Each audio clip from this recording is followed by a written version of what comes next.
I do not believe that audio gear is a mystery. If you can understand the basics, you can figure out the rest. There are some audiophiles who claim that they have the magical ear to discern sound not otherwise audible to the human anatomy. Some claim electrons disregard the laws of physics and are compelled to act by the holy power of AudioQuest cables. Some brazenly argue that laptops sound better than desktops. Most of the time, this stuff is just laughable. Other times, it can be downright frustrating. Because no matter how you try to reason with people who make these types of claims, they refuse to have an open dialogue. This is why it is important for us to test our equipment against the claims presented by some audiophiles. Honestly, it has been rather fun doing these tests. I have been surprised by some outcomes, but on most occasions, busted through the claims. I have compared or tested headphones, DACs, amplifiers, portable music players, cables, USB denoise products, streaming audio services, and audio playback software. As you know, I state my methodology clearly for each test. I describe what I am doing as it is being done. Of course, my tests are conducted within limitations. I do not have benchmark amplifiers or a headphone frequency response capture rig or expertise as an electrical engineer. I am merely the normal audiophile trying to understand the claims. My tests reflect the limitations of my tools and, frankly, my lack of expertise in some respects. I quite often get asked why I do not use different testing methodology. Why this amplifier and not that? Why not use balanced? Why use Windows volume control and not the amplifier volume pot? The list goes on and on. There are easy answers for all of these questions. Whatever small differences there might be between the Massdrop 789 and the JDS Element have no bearing on the actual test. This is because either the differences between amplifiers is inaudible or irrelevant for the testing parameters. In other words, if I am only interested in how the headphones sound compared to each other, it does not matter which amplifier I use as long as it is sufficiently powerful to drive both headphones. Balanced cables make absolutely no sonic difference. Balanced does not add warmth or analytical sound. Balanced architecture merely provides slightly higher volume and less noise than single-ended. But in modern amplifiers, the noise levels between balanced and single-ended are so imperceptible that it makes no difference which output I use. Some claim that using Windows or system volume will degrade or truncate the bits, and I should use the volume knob on the amplifier instead. I have tried testing this, and I have no idea what I should be listening for, since changing volume either way sounds, well, the same. I get around this little objection by simply using the volume on the amplifier. Trying to control volume, by the way, on Windows is imprecise and a big time waster. But the biggest objection I receive, the one most repeated, is that I do not use high-resolution audio files. People ask that I do not use streaming audio, but instead FLAC or DSD. Some say this is the only appropriate way to test audio equipment. Whenever this argument is posed, I concede that high-res audio has more resolution than streaming services. Indeed, I have conducted a test between Spotify Premium and Tidal Hi-Fi and found that Tidal service did indeed have an audible difference, though incredibly slight and definitely not worth the extra $8 per month.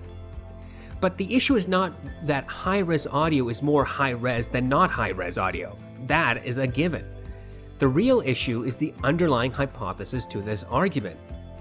People who make this argument believe that high-res audio will somehow change the test or provide more something during the test.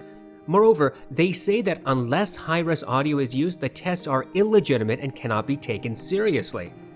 This hypothesis misses the point of the test completely. In summary, my tests try to do two things.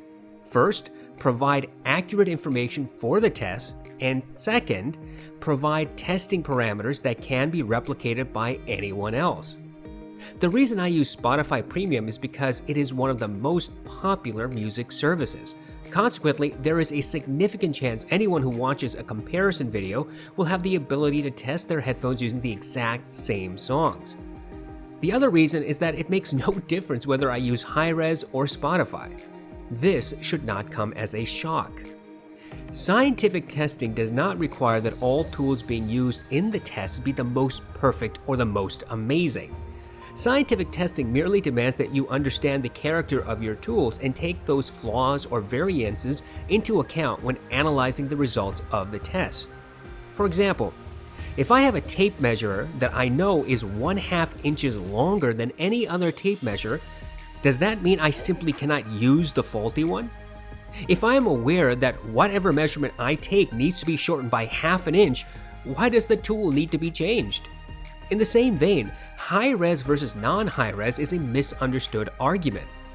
Although high-res audio files will have more resolution, even higher resolution files will have even more. If I use a 24-bit 96 kHz file, then a 32-bit 128 kHz file has more resolution, and a 384 kHz file has more resolution than that, and the standard DSD has more, and DSD 128 has even more, and DSD 256 more than that, and DSD 512 has the mostest. Where does this stop? What is high-res enough? The testing parameters merely need to be the same across the products we test.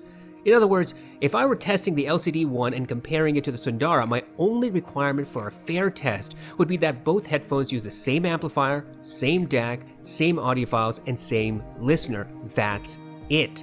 If I alter any one of these parameters, how would that affect the outcome? If I were to replace the 789 amplifier with the JDS element, how would my discussion about the headphones change? It would not. I would simply be talking about what differences I hear between the LCD1 and the Sundara with the JDS Labs element. If, on the other hand, if I were to use the 789 for the LCD1 and then to use the element for the Sundara, that would not be a fair comparison. This is because I changed one parameter for only one headphone. Similarly, if I used high-res audio files instead of Spotify Premium, how would that change my comments about the headphones? Yes, perhaps the high-resolution files would have more detail, but the high-resolution files are not the item being tested, it is the headphones. Let us assume that I use the song New Light, and I have both Spotify Premium and a high-resolution file. Let us say that the Spotify streaming file has at most 20 footsteps that you can hear in the song. On the high-res file, you can hear 30 footsteps. But if my tests show that the LCD1 at most shows 7 footsteps and the Sundara shows 11 footsteps, what difference does it make that I use high-res files instead? The only question is whether the two headphones provide the same amount of detail present in a recording, any recording. People can change the methodology at home, that is entirely up to them. You can personally prefer high-res over streaming. I already conceded that high-res files have greater resolution. But it is not a valid argument to say that you need to have high-resolution audio files to conduct the tests properly, that without such audio files, the tests are illegitimate or untrustworthy. If this were the case, then anyone could dismiss a test merely because they did not like one parameter. They prefer the 789 over the Monolith THX desktop, or they prefer balanced over single-ended. Of course, people tell me all the time that they do not trust me because of these issues. And frankly, I just roll my eyes. Because all of these arguments that I must use balanced or particular amplifier or DAC or high-resolution audio file always boils down to one thing: bias. The people who want these changes are biased towards the changes they want. They prefer the 789 or balanced cable or high-res audio. They believe that high-res audio sounds better. Well, that may be the case, but personal preference is merely that, personal. This is not to disparage anyone who has these types of preferences, to each their own. But I do want to emphasize that the scientific method does not require the best in everything.